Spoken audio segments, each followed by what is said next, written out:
Welcome gamers, we're going to be doing a tutorial series of Distant Worlds 2. A long time coming. I've sort of been waiting for a lot of the, features to be added to the game before I actually started this series. I didn't want to be redoing things that were going to be replaced with other concepts, and so now's the right time to do this with the release of the Aurora update and with the DLC just around the corner at time of recording, the two new factions coming in. So I'll be able to now go through a lot of how to actually play the game, but probably more importantly I actually want to approach this series with how to enjoy the game, because I find that that's often with these sort of more complex style games or perceptually more complex games, people get a little bit scared, I guess, or scared off of the of having to learn way too much. And this will be a long series. There's a lot to cover, but there's actually not a lot that you have to really worry about. This first episode, actually, before I get started, a massive thank you to my Patreon supporters or anyone that buys any merchandise through the various links, or whether you are buying games through my Nexus game store. All the links are in the description. So big thank you for everyone who does actually support the channel that way. It certainly makes what I do, I've got time to sort of do it with that sort of support. So thank you very much for that ongoing support, guys and girls. Sorry, well, even though 97% of you are male, it's still 3% of you that are female. So anyway, I don't want to forget the 3%, the important 3%, the most important 3%. There we go. Anyway, let's. We're going to be in this episode, and I'll be going through. I'm going to be making this series so that you don't have to look at it in series. You can actually just pick and choose. Like if you're having a problem with one aspect of the game, go to that video, and hopefully that I'll try to make them all self-contained. So I won't be following on a storyline with this one. I will actually be just going through concept by concept by concept, how to actually sort of approach the game, what to look for. There'll be things like I'm going to be covering every single faction, like what they're good at, what they're not good at, how to actually build stuff for them, or my approach to that. That's the other thing with the game as well. I would strongly urge you not to min-max the game. Like, don't just copy what I do. Put your own flavour into it, and please, if you do something that you like, leave a comment in that particular video so other people can actually read what you've done as well. And also, if you do disagree with anything I've said, please also write a comment. I actually really welcome critiques on what I actually do. I learn a lot that way as well. So no, that's certainly something that I welcome, and hope that people will actually say, hey, you missed this, or you could have done something better there. So if you are watching this series, I would also urge you to have a quick look through the comments, because there will be, particularly the upvoted comments, because often that will mean that I've missed something, and somebody has said, hey, look, this is a way that you could actually have approached this better. And so I'm not the expert on the game, if you know what I mean. Like, there's a lot of people out there that know different aspects of the game as well. I've played this game an awful lot. It was my favourite game at the release of 2022, and when it did sort of come out, and it certainly was my top game of 2022, and it's still right up there for me as one of my favourite games. So let's go into it. Now, the first thing I want to go through, because I get asked this all the time, is why is Distant Worlds, is Distant Worlds better than Stellaris, or Stellaris better than Distant Worlds? And they're different games, and so I want to actually go through what those differences are from the Distant Worlds 2 perspective, just so you get a bit of a feel for how to approach the game. Now, one thing I always say when I start one of these series for Distant Worlds 2 is that the game is beautifully unbalanced. And by that I mean, you don't know what you're going to get when you start a game of Distant Worlds. It doesn't have balance because it's not built for multiplayer. And I hope it never is, to be honest, because it means that the game doesn't have to consider balance. It can be unbalanced, which then means that every time you play it, you're getting surprises, which means that you've got incredible replay value in the game. So that's actually one aspect I do want to sort of point out. Also, when you get your mindset into the game, it's not as much a game as it is a simulation, and by that it ends up creating like stories for you. So of any game, this is a space opera, in the way that the Star Wars universe is essentially like the settings for a space opera as well, and the Star Wars story is considered a space opera. And Distant Worlds 2 provides those sorts of narratives if you just go with the flow, let the game sort of push you along in different directions, and then you just inject yourself into little areas of the game. So don't come into this thinking that you're here to do specific things to win the game, because the game will throw different things at you at different times, and you'll have to then adapt and sort of work your way through it. But even if you don't, the game will still carry you forward. So it is one of these games where you can actually sit back and relax. I find Distant Worlds, even though it's like in its whole, it's a very, very complex game. You don't have to think of it as a complex game. You maybe just sort of think of it as watching a story that's unfolding in front of you, and then you are just putting your little 2 cents worth in at the time where you want to put it in. You don't have to do it that way. And so I'm going to be going through, as I say, what the differences are between this game and Stellaris in this first episode, just so that you can actually sort of put yourself in that sort of mindset as to where this game fits between those two games, or between Distant Worlds 2 and Stellaris. They really are very, very different. They appeal to different gaming needs, or gaming wants, I guess. Not needs, you don't need gaming as such, but the gaming wants that people may sort of want to have. And so I'll show some of the aspects of that as well. But conceptually, I think between the two games, Stellaris is built to be able to be played with multiplayer. It's also designed to be played fairly quickly. So when you're playing a game of Stellaris, the whole idea is that if you can abstract something that's going to help with the flow of the game, Stellaris will take that option. Distant Worlds 2, it won't. It will actually go more the simulation option and actually sort of put detail in behind what it's doing. And so you will end up with flat spots in Distant Worlds 2, whereas in Stellaris, you tend to always have a pace going, which I think is one of the reasons it's so popular. But Distant Worlds 2 will have times of incredible excitement, and then it will have flat spots where not a real lot goes on for a small period of time until something else crops up. Distant Worlds 2, as I say, is beautifully unbalanced. That's the only way I can really describe it. And that whole aspect of nothing much happening, and then all of a sudden things start to happen with you, it really does give the game like the ebb and flow of a story. And that's why I think you've got to get your head into that mindset to actually approach it that way, rather than to approach it as, I'm playing Stellaris, I need to do X, Y, and Z, I need to do it quickly because I need to get into this particular position before anyone else does. You know what I mean? Like it's sort of the Stellaris. When you're playing Stellaris, you're playing a game. When you're playing Distant Worlds, you're essentially just part of a space opera story. Okay, so let's go into the specifics as to why the two games are different. And again, remember that Stellaris is more designed to have fast abstraction of concepts, so that the game flow isn't impacted. Whereas Distant Worlds 2 is the opposite. And so I'm going to go through what some of those changes actually are. The first way, actually, and probably one of the biggest ways, is actually just the way combat works in Distant Worlds 2 as opposed to Stellaris. Stellaris sort of abstracts a lot of what does go on. We're going to see behaviour of these sort of carrier-type ships doing different things. We're going to be seeing other ships sort of either moving in or moving back out. This is actually the force that I'm controlling back over through here. These Actarian ships, which are sort of like an aquatic race, which has got incredible like small craft, and so the small craft has sort of been dropped off now to go and start to do the fighting. And so this is the Boscarans, which are sort of like the bugs, the insectoids, and so their forces are now coming out to sort of meet our particular fleet. So this is a fairly large. This is not a good idea. I'm just doing this for the sake of showing how the game actually does work. But I've popped this fleet in on top of a Boscaran fleet, and I'll just you can see what does go on. And we'll just watch it for a little bit. See how the small craft are all ganging up on different ships.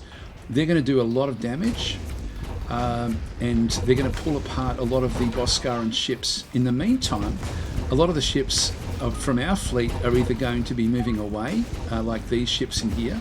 These are carrier ships, and the other ships are now going to start to move in and start to carry the attack in on the actual Boscarans. So we're sort of looking at a full-on combat. It's not the way that fleet combat works in Stellaris. This is each ship has got its own set of orders. Each fleet has got its own set of orders from both sides. So they've got a way of working. See how the small craft are now sort of pulling apart? They're doing their own things. We've got ships sort of in the middle here. Here's a whole other big Boscaran fleet coming back in. All sorts of different ships that are coming in. Now, that's one aspect of the way that the game actually does work. And so we can see that there's other fleets now coming back in as well. I'll just dismiss this. Now this is actually part of my first fleet. If I press number 1, it does bring up my fleet. So we can now see when the red is actually in through here, different ships are taking damage. If I sort of zoom out, we can sort of see what's happened with our fleets. They're right on the edge of the combat, so they've actually sort of come into the combat. Again, it's not like you just have a clump of ships and you bring them together. This fleet has been handcrafted, and I'll show you, I guess I'll show you some of the aspects of that, but I'll go into much more detail when we have a look at the actual game itself. Now, the Boscaran ships, you can see a lot of these are now really sort of struggling. If I have a try to find what group they're from, if I sort of come back out and then try to sort of pick a, like the 6th Invasion Force, for example, if I just go across and select that one from the Boscaran side, we've got like one ship there that's taken a bit of damage. We'll go to the 8th Defence Force, again one ship there that's taken a bit of damage. There's a lot of ships that they actually have in here. That's our first fleet. The 4th Defence also starting to take a bit of damage. There's a lot more ships that they've got coming back in here, of course.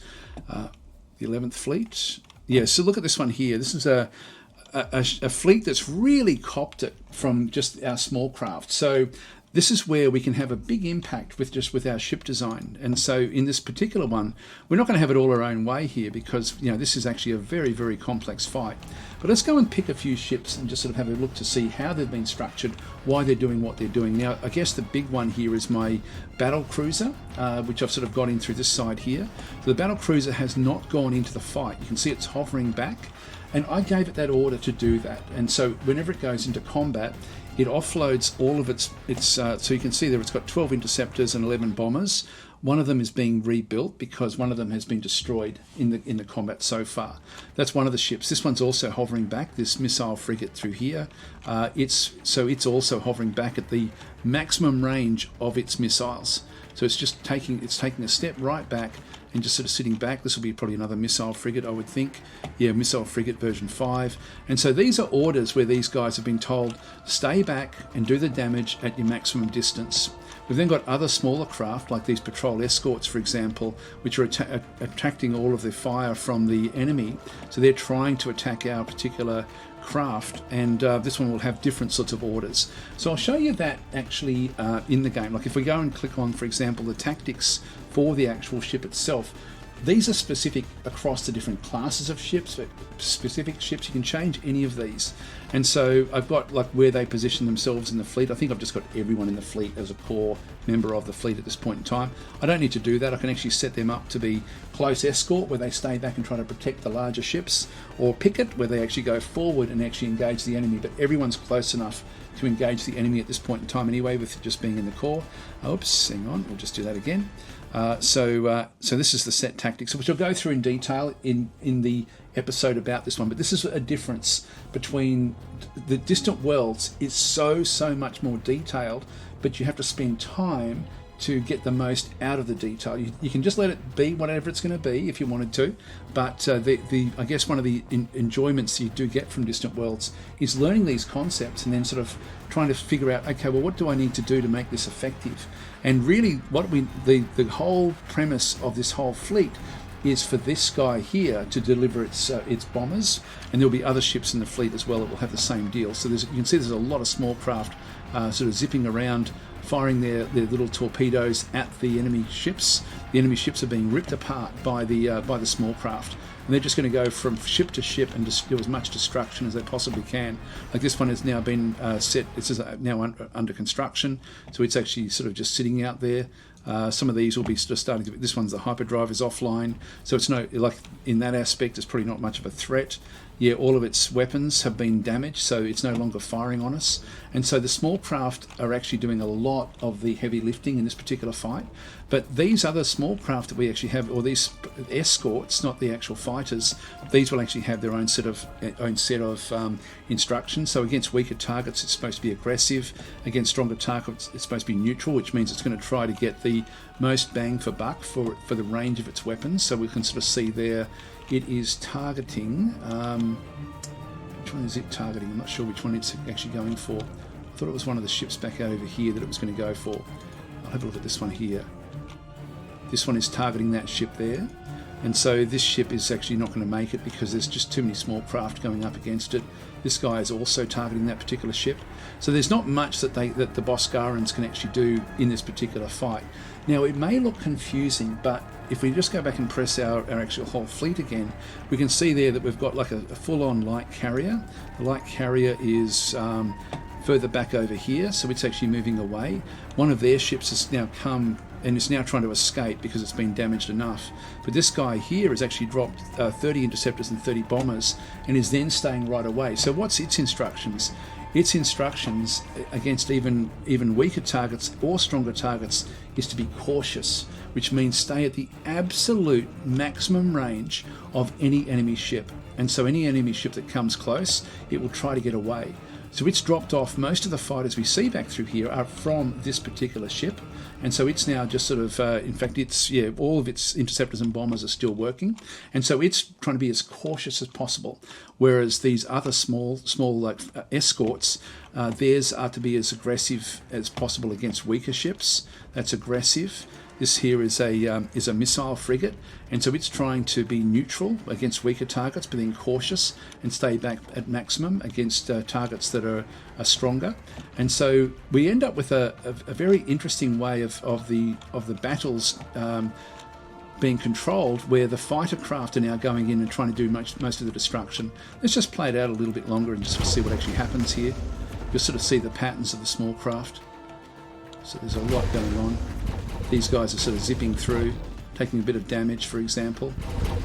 But the small craft are just going to move their way through past all these big destroyers, sort of disable them as they go through. There's an awful lot going on. So it's not just a circling group of fleets fighting it out. It's not abstracted like it is in Distant Worlds. What I was trying to say in Stellaris. So Distant Worlds, everything is modelled. And so if we have a look, for example, here we've got a missile frigate which has now gotten in too close. It's now in trouble. And so what's it going to do? It's at the moment it's still in the fight. But if we go and set the tactics and have a look at it, it's going to retreat when the shields go below 20% or the armour goes below 50%. But again, I can change it if I wanted to. And I can change it right now if I needed to. This is almost below the 20% there for the shields, and the armour is still a little way to go. So if we just watch that, actually what happens with that one, it's now lost what it's now doing. It's trying to now jump out of the fight. So we don't even have to tell it what to do. It's got instructions to leave as soon as it starts to run into trouble. It probably won't make it, actually. I think there's too many things actually targeting it. You can see our small craft is smashing away at the enemy stuff. There we go. We did actually make it away. So that ship has now left the system, so it's now moving away, so it's retreating. The ships that are left, you can see we don't have that very many. If I press number 1, there's hardly any ships left in the system. Now this is probably going to mean that we're going to lose the fight here, I would guess. There's just too many Boscara ships sort of coming back in. The other thing with the ships, I'll try to find another one that's going to be fairly interesting. This battle cruiser here has been set for neutral and cautious, so it is going to sort of try to stay away from everything else. This one will actually have also, like the way that it sort of does work. In fact, I'll try to find more of a combat sort of style ship. If I just use this patrol escort as an example, this one here is set to, again, it should be actually trying to run away, but at the moment it's actually still in a fight. There may be a reason for that, I'm not sure why. Actually, it should be okay. It's still got the capacity to run away, I think. This missile frigate is trying to kite its way back out of the fight. If we have a look at this particular ship, actually no, look at this one here. This is actually my patrol escort. And so if you look at the actual design of these ships, this is actually what it does actually have. And so it's got like just a single Thuon beam at the front. So the front weapon there is a Thuon beam, which has got it's got a field of fire of 225 degrees, which means it can shoot backwards slightly. It can shoot back sort of not directly behind it. It then also has a secondary one where it's sentinel multi-beam. And so the angles of the fields of fire are also critically important in the game. So this is sort of where, as I say, the game is extremely accurate with what it does actually then go and do. Now we've got other ships. This is a one of our big, this is one of our guys. It's only got 1% left. This thing's going to be blown up very, very quickly. This is a heavy destroyer. Again, this did actually have concussion missiles and railguns on board. This is an old ship that we found. So that's now going to blow itself up. Bang, away she goes. And so we're going to now suffer here. The light carrier is trying to come back in. It looks like the small craft are trying to get on board. So they're now coming back. It's time to retreat. So we're in trouble. So it's going to wait for these guys, and it may not get away. So in come the carriers. The fighters. They're all sort of now trying to get back on board. It's time to leave. We're being smashed. Come on, guys, get back on board. I don't think we're going to make it. It will try to pick up all of the carriers. Now I can actually tell it to do that better. Like I can go to manage fighters and just say retrieve all interceptors and retrieve all bombers. So I've just given it the order to get those done, but I don't think it's going to make it. There they go. They're all now getting back on board. But yeah, if we're trying to jump out of the system, will it make it? Will it make it? Still trying to get more carriers on board. It's still okay. It's still okay. Come on, jump, jump, jump, jump, jump. There we go. It made it away. And so that's an example of combat in Distant Worlds, like where we've, if we could press on number 1, you can see we've taken a lot of damage in through here. So a lot of our ships actually took damage. They're all over the place now, and it's time for us to limp back home again, back into our system, back through here. So that's one thing that's different between, and that's an important thing actually, because it's so much more immersive, because it doesn't abstract it. So you can actually sort of stop, you can pause it, you can have a look, you can actually really delve into what's going on. And if you do lose a battle, you can then try to figure out, what did I need to do to make that one better? What could have I done differently? Did I need more of a particular type of ship? And so when you design your own ships as well, you're designing them a lot. Like if I go into the ship construction and ship designs, as I say, I will be going through this one in a lot more detail. But if we go into, for example, our battle cruiser and just go into edit, now because I've got battle cruisers actually that have already sort of been set up, I can't do much with this one. And so this one here, you can see I've got like a lot of empty slots in here for my weaponry. So these are all different weapon slots. Again, they've got the fields of fire. So they've got a 180 degrees, and the angle that they come from is how they can actually fire on different ships. And so you've got to sort of then make the best of those angles as well. Like, what have we got at the back there? This is an interceptor missile is being placed at the back there, which is point defense. Point defense is critically important in the game. But that's, and so we've got like shielding, armor, different sorts of scanners. We've got 2 medium starfighter bays. This one can carry a fair few starfighters. And so it's all of these different things. We've got control over how we design it, as well as how it then behaves. This is a neutral and cautious against weaker and stronger targets. What its position is in the fleet, which is a core position. How it actually upgrades as well. Like we can sort of designate, okay, we want you to go and be a particular type of battle cruiser. We can have different types that we can design ourselves. So we've got a lot of control over how the fleets behave, how the ships behave. The angles of their firing is very, very important as well. If we actually just cancel that and have a quick look back in the actual where the battle was, I think we've still got a presence back there. And if we have a look at some of the Boscaran ships, so we won't look at that one. I'll try to find one of the big destroyers, this one here, for example. So if we have a look at this particular ship, this is under construction, but we can have a look. This is the Ratlam design. And so the Boscaran ships are bug ships. These are bug designs, and they've got like front-facing weaponry. And so this particular guy has got like a lot of its weaponry is all facing the front. So they've got torpedoes. They do actually have a point defense at the back there where it can actually fire at 360 degrees. So these are used against the small craft, but everything else, and so we've got a small railgun there on the side there as well. But this is sort of like one of the Boscaran designs. So every single faction also has its own style of ships, and they've all got their own pluses and negatives. And so the Boscarans are very weak from attacks behind, which means small craft can sort of get in behind the ship and generally do some big damage, whereas they're very, very strong hitting from the front. So these are very aggressive. the actual insectoids in through there. Anyway, that's one big change between the game. The other thing that is a massive change in the game is between Stellaris and Distant Worlds, is that the you can see there that it looks like a real mess with all of the different ships everywhere. Now, it's not a mess, but it's also not something that we have to worry about. There's a private sector and a public sector. We control the public sector. Now, if I go and turn off the... actually, how do I do that? I'll just have a quick look. Yeah, so if we have a bit of a look in, I'll just give it pause, but there's all these little ships moving all over the place, which makes the game look very, very complex. But for most of these, the vast majority of these, we actually don't even control.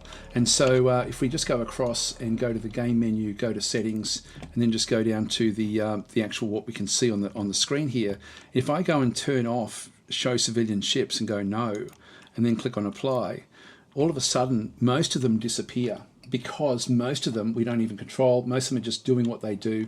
But this is where the game is not abstracted. The resources, if I just go and turn them back on again, so settings, and just go yes and apply, and then we'll just press escape. So most of these ships that we see through here are actually small freighters or whatever else they might be. This is actually a light transport, for example. And if we go and click on that particular ship, actually, where is it? There's two ships in actually there, the Wily Novelties. Okay, we'll grab that one there. And so this is a light transport. It's got no cargo, and it's coming back to the home world, back through there. This one over through here is actually moving off. It's also got no cargo, but it is moving across to one of the mining stations. Some of them will actually have other things. If we just go across to the moon of Caldix, that one's bringing passengers, Naxilian passengers back to the home world. Again, we don't have to control this. We can control it, but we don't have to. But most of the other things, I'll just see if I can find one that there's probably going to be a lot of traffic coming back this way, I would think. Yeah, so this particular little ship in through this side, this light transport, is carrying Jacanta ivory and Terubulan moss. And so the actual light transport itself is just a tiny little ship. Again, it's just a private sector ship. And so there's a whole private sector that we don't have to worry about. And every single material that it brings back in, and it's just automatically coming in from a mining station that will be back out over here somewhere, I would think. So we must have sort of like a mining operation. We can see that we've got transports going. There's more transports coming back in from this side.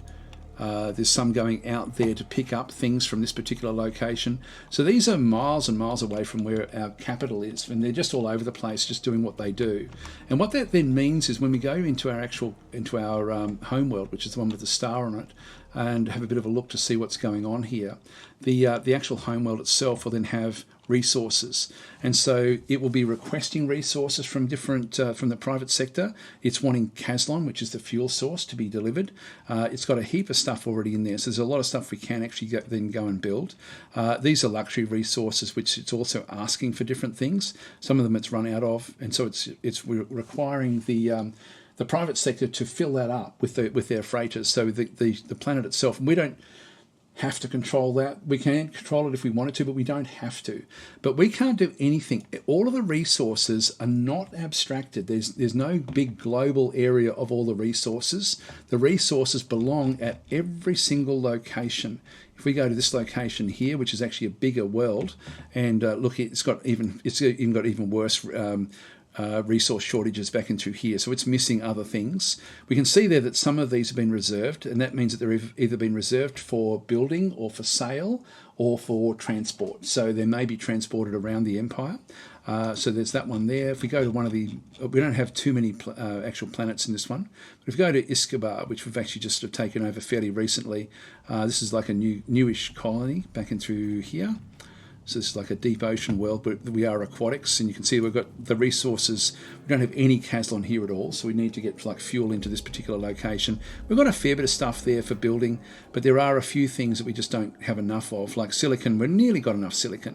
So anything in the red is what the planet itself is saying, like the governor of the planet is saying, hey, I need this here because I can't build certain things without it. So if it tries to go and build something and it doesn't have enough resources for it, for example, if we go and have a look at this particular planet and think, okay, look, I really want to get a small spaceport built here. if I go into my ship designs and just go into the small spaceports, so I've got small spaceport, 2 different designs back in through there, in fact 3 different designs. Let's go to the largest of them, this SSP4, and just go and edit this one. So this is the actual design for the spaceport. Down in the bottom corner here is all of the material that it requires to build this spaceport. Now it looks like, just at a cursory glance, it looks like we've actually got enough of this stuff to actually build at that location.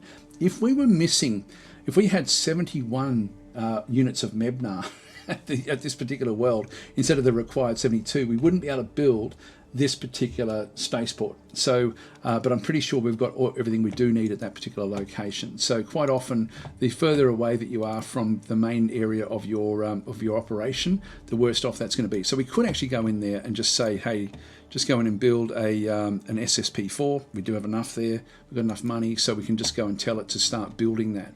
It will then use the resources at this location, not abstracted, at this location to then build it. So again, the game appears incredibly complex, but just think of it as a simulation, and all you're doing is impacting what you want to impact. So you can just let it run itself off and just do its own thing. You really don't have to worry about it. And so this is an instance where the Empire itself will do all of the heavy lifting in terms of sort of getting what it requires back in there, while you just do the bits and pieces that you actually want. And that, I think, is probably the third and the final thing I'll just talk about with the difference between Stellaris and also Distant Worlds. I mean, this is more conceptually type sort of stuff, and that is the automation that you actually have, the control over the automation in the game. Even though it's incredibly complex as a simulation, it also actually acts very much as a, like you can actually automate everything. So there's another step, which I'll probably do in the next episode, actually go through how to actually use this. But this is the policy settings, and you can automate anything. So I can go, for example, and say, hey, I just want to do, I want to rule in absence. I want the AI to look after everything. I don't want to even worry about it. Bang, everything is now automated. And we're not just talking a few things, we're talking everything. So we've got all of these different things then are automated. If we go into exploration, this will all be automated. Colonization, automated. Colonies and taxes, automated. Construction, automated. And again, you can sort of tweak all of these different things. Diplomacy, military, what you're going to actually then sort of do. Troops, down through this side, fleets. Some of these are copied from the ones above. Research and intelligence missions as well. So you've got all these different things that you can actually either have on automation manual or get them to advise you, whatever else you want. So you don't have to feel that you have to sort of run the game. Actually, what's that one there? Oh, automatically refuel manual ships. That's okay. So this is actually going to. This is a real big difference, because the game is designed for you to basically figure out what you want to control and then work from there. And so in this instance, rule in absence just basically means that I can just let the game run. It will look after everything for me. I don't have to even think about it. It will just do it. What will happen is we'll still get pop-ups, so there is a way to turn them off as well. But so if you just wanted to sort of run the game overnight, for example, and see what happens to an empire, you can click on rule in absence. You do need to click on a few other little things, which I'll talk about in a future episode as well, if you do want to do that. It's quite interesting to sort of see where you end up at the end of that. But that's so this is another big change. You only have to actually impact what you are interested in. You can let the rest of the story play out and leave the AI to look after it for you. And it does a good job of actually looking after everything. So you don't have to min-max anything with the actual game. And that's a big point, actually, because even though it's probably not that different, I mean, Stellaris is a game that doesn't have anywhere near this sort of level of automation, but then Stellaris has also got a lot more abstraction in the way that, for example, the resources are global, things like that. You don't have to have those things at specific locations as such, not like you do in Distant Worlds. But as I say, with the complexity that you have of Distant Worlds, don't be put off by it, because it actually really isn't that difficult. Anyway, this is just going to be a little first episode. It's not even a little episode anymore. We've gone over the half-hour mark. But I wanted to start this one off because this is such a common question. Is where does this game sit against a game like Stellaris, which is an incredibly good game. I'm not sort of putting one above the other, but depending on what you like, if you do like sort of more simulation type things, if you like, much more, I guess, reality in the way that things work, then Distant Worlds is going to sort of probably work better for you. On the other hand, if you're looking for something that's more of an actual abstracted game so that you can actually sort of play it fairly quickly, where it will play out at a certain pacing for you, and it will sort of not play out the same way each time, but essentially play within the same parameters all the time, then Stellaris is probably more the game that you'd be more sort of suited to. So it really sort of, they're very, very different. I hope that I've actually been able to do enough of explaining why the games are just so different. Anyway, so simulation versus game essentially is the way I've sort of just very, very basically put that. Thanks for watching, and again, please consider liking and subscribing if you do like this sort of content. When I do the rest of them, I'm going to try to sort of go through the basic concepts quickly, and then I'll go through the in-depth aspect of the, I guess, the actual tutorial of what we're going to be doing. Anyway, I'll leave it there. Thanks for watching.